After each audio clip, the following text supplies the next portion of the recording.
So you want to own a laundromat. It is the business everyone thinks they already understand. A room full of machines. No employees, no inventory. Nothing that expires. The customers do all the work themselves, and they pay before the machine even starts.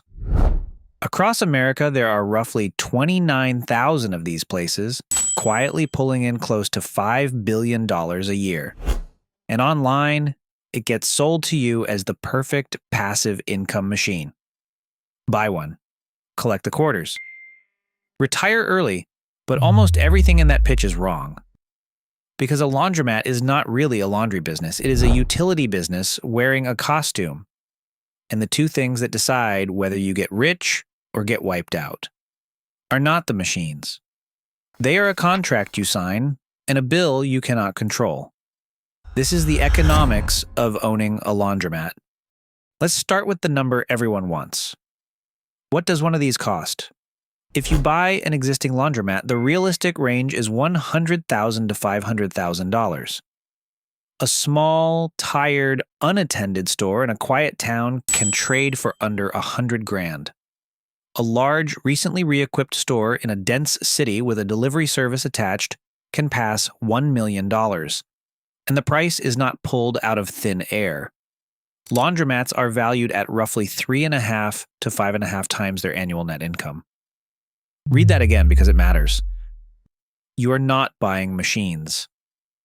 You are buying a stream of cash and paying about 4 years of it up front, which means the seller has one enormous incentive: to make that cash flow look as big as possible right before you show up. Now, if you would rather build your own from scratch, the shopping list is brutal. A commercial washer runs $1,500 to $5,000. A dryer $1,500 to $3,500. And installing each machine with the plumbing, the venting, and the electrical can add another $1,000 to $5,000 on top. Fill a room with 60 machines, and you have spent $250,000 before a single person walks through the door. So there are really 3 doors into this business, and each one has a trap behind it. Door 1. Build a brand new store. You choose the location, the layout, the machines, everything. It is also the most expensive, the slowest, and you open with 0 customers in a business that runs entirely on habit. People do not shop around for a laundromat. They use the one they have always used. Door 2. Buy a healthy running store from an owner who is retiring. This is the safest door and everybody knows it, so you pay a premium. Door 3, and this is where the bargain hunters go. Buy a struggling store cheap and fix it. A place with broken machines, a filthy floor, and a bad reputation, going for pennies. And sometimes that is a genuine opportunity. But here is what the listing will not tell you. There are only a few reasons a laundromat gets cheap. The equipment is finished, the neighborhood has changed, or the lease is a time bomb. And that third one is the reason most first-time buyers get destroyed. Because a laundromat is the only business where you can do everything right, run it beautifully for years, and still lose the entire thing to a single sheet of paper you signed on day 1. Here's the thing nobody puts in the brochure. In almost every case, you do not own the building. You own machines, bolted to somebody else's floor. And that makes your lease the single greatest risk in the entire business. Think about what a laundromat actually is. 60 machines plumbed into the ground, gas lines, drainage, venting for the dryers. This is not a business you can pick up and move. Moving it means tearing it out and rebuilding it somewhere else for hundreds of thousands of dollars. So when the lease comes up for renewal, your landlord knows something you would rather he did not. He knows you cannot leave. He can double the rent, and your options are to pay it or to walk away from every dollar you have sunk into that floor. That is why experienced operators chase one specific structure. 5 years, with 4 options to renew, each one 5 years long, 5 by 5, 25 years of protection with an exit if the location fails early. If the store you are looking at has 3 years left on its lease and no renewal options, it is not a cheap business. It is a countdown. And there is one more clause worth knowing. In most leases, the landlord has to approve the sale of your business, which means the day you try to cash out, the person who decides whether you can is the same person collecting your rent. Now, the second killer, and this is the one that quietly ends most owners. Remember, a laundromat sells hot water. That is the actual product. The washing machine is just the vending device.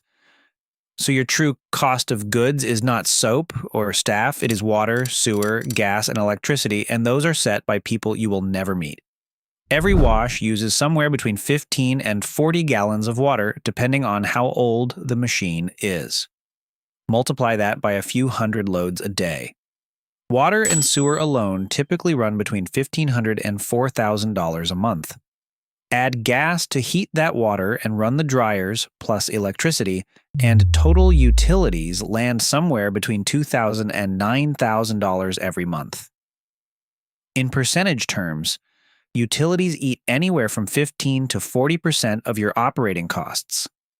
Put rent and utilities together, and you are looking at 40 to 60% of everything the business spends. That is the real shape of this business. Now, here's the cruel part. When the water company raises rates, you cannot call them and negotiate. You either raise your prices and risk losing customers who are choosing you over the machine down the street, or you absorb it and watch your margin disappear. This is why old equipment is so dangerous. Modern high-efficiency machines use 35 to 50% less water than the ones they replace. Buy a store full of 20-year-old washers, and you have not bought a bargain. You have bought a permanent tax on every single load. So how does money actually come out of this thing? Forget revenue for a second. There is only one number that matters in this industry, and it is called turns per day. A turn is one machine running one cycle. If a washer runs 4 loads in a day, that is 4 turns. And that is it. That is the whole business. A typical laundromat averages between 3 and 5 turns per day. The genuinely great locations, the ones in dense neighborhoods packed with renters, hit 8 or more. And the difference between 3 turns and 6 turns is not a small improvement.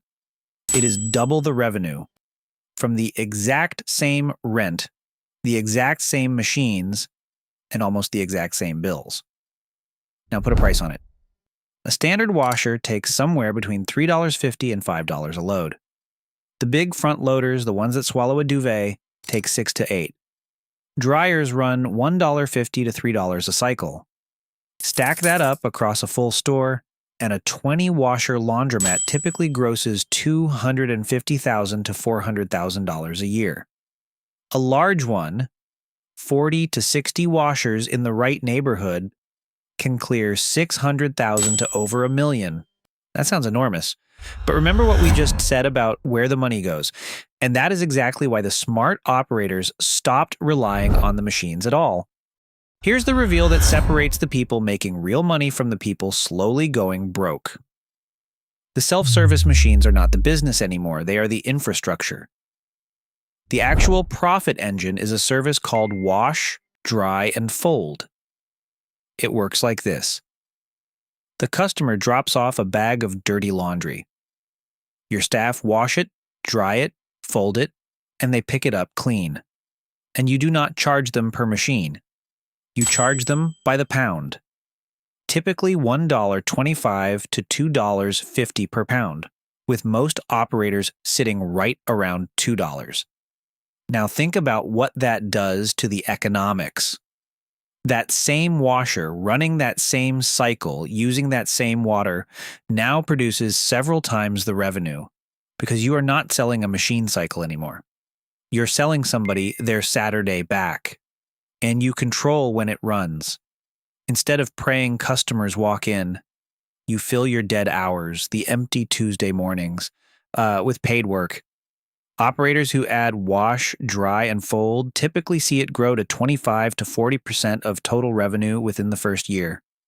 Add pickup and delivery, add commercial contracts with gyms, salons, restaurants, and short-term rentals, and services can reach 35 to 40% of everything the store earns. Which leads to an uncomfortable conclusion. The moment a laundromat becomes genuinely profitable is usually the moment it stops being passive. Let's kill the image in your head. The quarters, the coin bucket, the owner strolling in to empty the machines. Most serious stores have moved to card and app payment, and not because it is modern, because of what it does to pricing. When a machine takes coins, your prices are trapped in 25-cent steps. Going from $3.50 to $4 means asking for 2 more quarters, and every single customer feels it. On a card system, you can raise a wash by 15 cents. Nobody notices 15 cents. Do that across a whole store, across every cycle, every day, and you have added serious money to the year without a single complaint. You can also charge different prices at different times. Cheap on a quiet Tuesday morning. Full price on a Sunday afternoon when there is a queue. Vend prices across the industry have already climbed 20 to 25% since 2020, and most customers could not tell you what a wash cost them 2 years ago. There is a second reason the coins are disappearing, and it is less charming. A room full of quarters is a room full of untraceable cash. It is a target for thieves, and historically, it has been very easy for a seller to make a store look busier than it really is. Which brings us to the part of this business nobody puts in the listing. A laundromat is one of the only businesses that invites the public into a room full of expensive equipment and then leaves them completely alone. That is the trade you are making. Every hour you stay open without staff is nearly pure margin. It is also an hour where anything can happen and nobody's there. Machines get broken into for the coin box. Copper and parts get stripped. People sleep in the store overnight. Someone overloads a washer until it walks across the floor and tears out its own plumbing. And every one of those is your problem, at whatever hour it happens. Then there is the flooding. A laundromat is dozens of high-pressure water connections running constantly. When one lets go at 2 in the morning, the water does not stop until someone shuts it off. It floods your store and often the shop next door, which is when you discover exactly what your insurance actually covers. Maintenance is not optional either. Budget somewhere between $500 and $1,500 per machine per year just to keep them alive. And here's the thing about a broken machine. It does not just cost you the repair. Every day it sits out of order, it earns nothing, while the rent and the loan payment on it carry on exactly as before. A machine out of service is not a neutral event. It is a hole in the floor. Now the expense nobody plans for because it only arrives once a decade. Commercial washing machines last roughly 10 to 15 years. Dryers last longer. In cycles, you are looking at something like 25 to 40,000 runs before a machine is finished. That sounds like forever, right up until you realize every machine in the store was installed at the same time, which means they do not fail one at a time, politely, spread across the years. They come to the end of their lives together. The industry calls it a retool. Replacing the entire floor at once. And for a mid-sized store, 32 washers and 24 dryers, a retool runs $200,000 to $250,000. Look at that number next to the price of the business. You can buy a laundromat for $200,000 and be handed a $200,000 bill a few years later just to keep the doors open. This is the single most common way a first-time buyer gets ambushed. They see a cheap, running, profitable store. What they have actually bought is a store at the end of its equipment life, from an owner who did the maths and decided the next guy could pay for it. So before you ever look at the revenue, ask one question. How old are the machines? Because that answer is a bill with a date on it. So what actually kills these places? Not competition, usually. It's something slower. Understand who your customer is.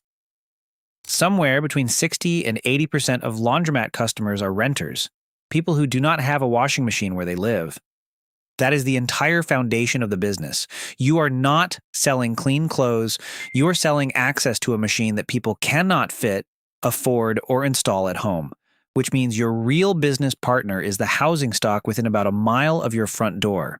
And that is a partner who can leave.